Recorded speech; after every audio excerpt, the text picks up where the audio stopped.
Welcome. Welcome to this deep dive. Today, we're exploring something I think we all grapple with, navigating life's stresses. Hmm. And we're looking at it through a really beautiful lens, this idea of life, or maybe our mind, as a flowing river. Yeah, that's a powerful image, the mind flowing naturally, moving along. Exactly. But then sometimes, that current gets snagged, it starts swirling, Huh. creating this sort of whirlpool. That whirlpool, yes. Yeah. It captures that feeling so well, the worry, the tension, that unease that can take hold. It really does. And this connects to that idea of dukkha, right? Yeah. Often translated as suffering, but maybe it's more like a fundamental unsatisfactoriness. Precisely. It's not just about outright pain, it's a deeper sense of unease, often stemming from our attachment, our holding on to things that are inherently changing. Like relationships or jobs or even just how we see ourselves. We expect them to stay the same, to give us lasting happiness. And that expectation bumps up against reality, doesn't it? Think about looking at an old photograph. The moment itself is gone.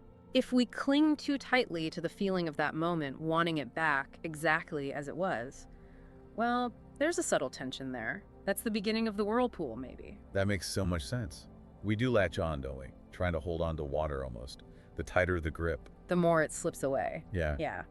And what's really a key insight here, I think, is that stress isn't presented as some inevitable part of the journey itself. Oh, interesting. So it's not the road, but how we walk it. Kind of. It's framed more as our reaction to the journey. Our perceptions, the habits of mind we've built up over time, they act like filters. So the same event can hit two people completely differently. Exactly. One person feels totally overwhelmed by a challenge, swamped by the whirlpool, while another might navigate it with, well, relative calm. It's the mindset. It really points to the power of our mindset, yes. And this ties into another idea of vidya, often called ignorance, but maybe not in the sense of lacking facts. More like a deeper misunderstanding. Yes, a misunderstanding of the true nature of things, especially impermanence, not fully grasping that everything is in constant flux. And because we don't fully grasp it, we resist. We want things to stay fixed. We naturally resist change, and that resistance itself creates friction, creates suffering, what we feel as stress. There's that story, isn't there, about Siddhartha Gautama living this incredibly sheltered life Completely shielded from aging, sickness, death. until he encountered them, the foresights. And it shattered his whole worldview, that illusion of permanence he'd lived with. It wasn't about escaping life itself, though. No, it was about escaping the anguish caused by clinging to illusions. Right. His quest was for liberation from that mental suffering. It really highlights how stress often comes not purely from external events, but from our relationship to them. So the takeaway here feels quite empowering, actually. If we're constantly needing control, demanding perfection, or certainty. We're setting ourselves up for distress because life just isn't like that. It's inherently unpredictable. But that also means we have agency.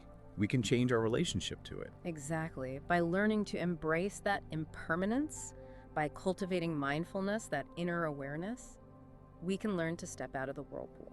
Okay, so let's dive a bit deeper into that. Why does that whirlpool feel particularly strong sometimes in our modern lives? What feeds it today?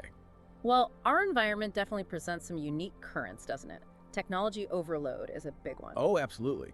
The constant notifications, the endless scroll. The pull for our attention, it's like countless little hooks trying to snag that river's flow, pulling it into eddies of distraction. It mirrors that Buddhist idea of the kleshas, these mental afflictions that disturb our peace. That's a great comparison. It fragments our attention, pulls us away from just being here. Each ping feels like it feeds a little craving, doesn't it? Disrupts any inner quiet we might have found. And then there are the social expectations, that relentless bombardment of ideals about success, beauty, what life should look like. Yeah, the comparison trap, it's everywhere. And it can so easily lead to feelings of inadequacy, right? Feeling like we don't measure up. This echoes the 5 hindrances in Buddhist thought, things like doubt, restlessness, ill will, that obstruct our inner clarity. It's like trying to swim against this powerful current of external validation, always striving for something out there instead of finding contentment, within our own flow. Precisely. And layer on top of that our own internal dialogue, that constant chatter. Often critical chatter, too. Am I doing enough? What if I fail? Did I say the right thing? That internal stream can really amplify stress, creating these repetitive loops of worry, just like the water swirling in the whirlpool. But there's a way to work with this, the practice of vipassana, insight meditation. Which is about observing thoughts without judgment. Exactly, observing them without getting swept away, recognizing them as just mental events, passing through, not absolute truths, seeing their transient nature. Like watching clouds drift by. You see them, you acknowledge them, but you don't have to become the cloud. Beautifully put. And when we understand that impermanence, not just intellectually, but feel it, the grip loosens. The whirlpool loses some of its power. It's encouraging, too, how this ancient wisdom seems to align with, well, modern findings, neuroscience research on mindfulness. Right, showing tangible changes in the brain, increased gray matter in areas linked to memory, emotional regulation. And people report reductions in stress hormones, like cortisol. It's not just philosophy, it has measurable effects. It does, and putting it into practice can start simply. Think about the principle of right effort. Which involves consciously choosing what to cultivate in the mind. Yes, gently cultivating positive states, kindness, patience while intentionally letting go of the negative ones, the ones that feed the whirlpool. Even a small pause, just noticing our reaction in a stressful moment. Can stop it from escalating. It can make a huge difference. It breaks the automatic cycle. So ultimately, it seems stress thrives on that resistance, fighting against uncertainty, railing against imperfection. Yes. The more we resist the natural ebb and flow, the more stressed we feel. But if we can learn to embrace it, like the river finding its course. We tap into something deeper. Inner strength, resilience. Exactly. A deep wellspring of resilience. Okay, so let's talk practical steps. If someone listening feels caught in that whirlpool right now, what's a small thing they could try? Well, maybe starting the day differently. Instead of grabbing the phone first thing, perhaps taking just a minute to think of something you're grateful for. It shifts the focus immediately. That's simple but powerful, shifting from lack to appreciation. Or practicing mindful breathing. Just a few conscious breaths when you feel tension rising. It helps calm the nervous system right down, anchoring yourself in the present. And maybe ending the day with a little reflection.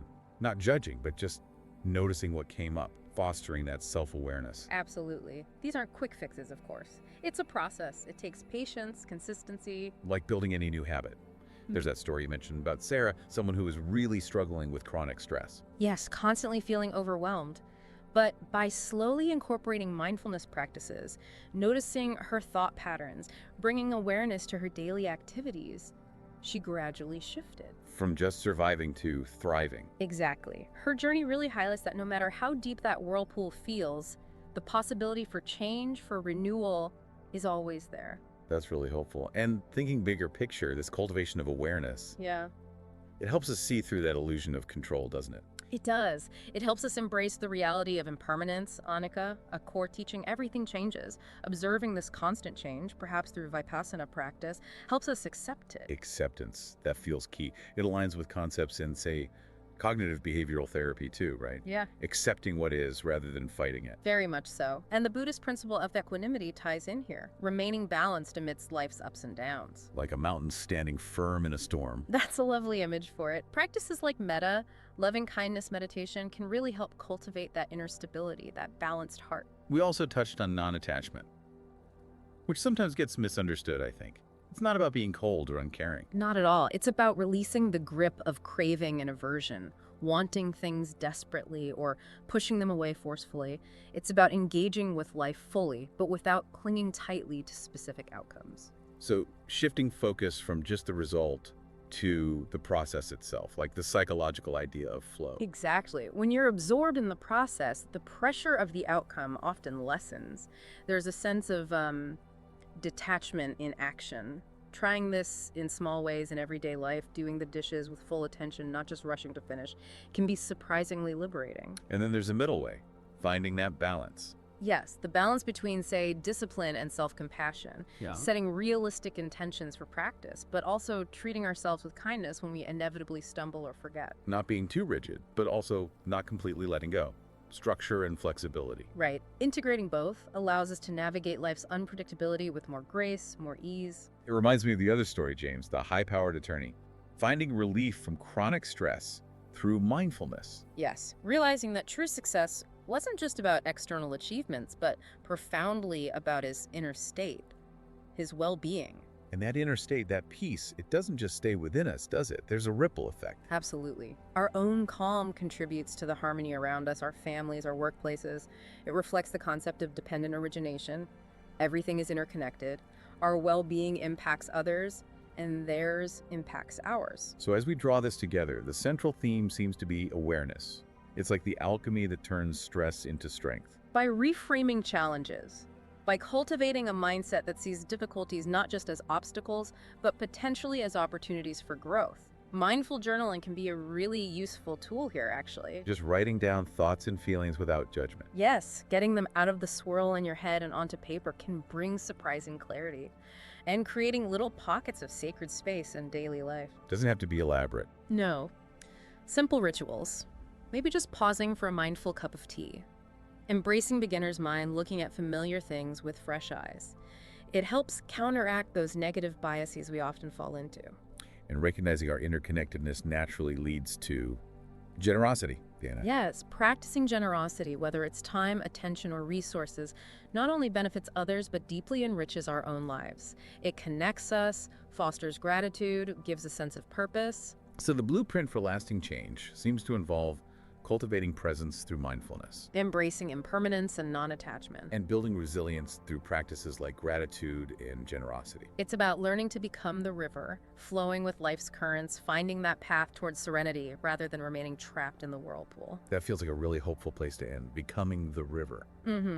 So perhaps the question for everyone listening is, what small step, however tiny, will you take today to move towards that flow, towards becoming the river?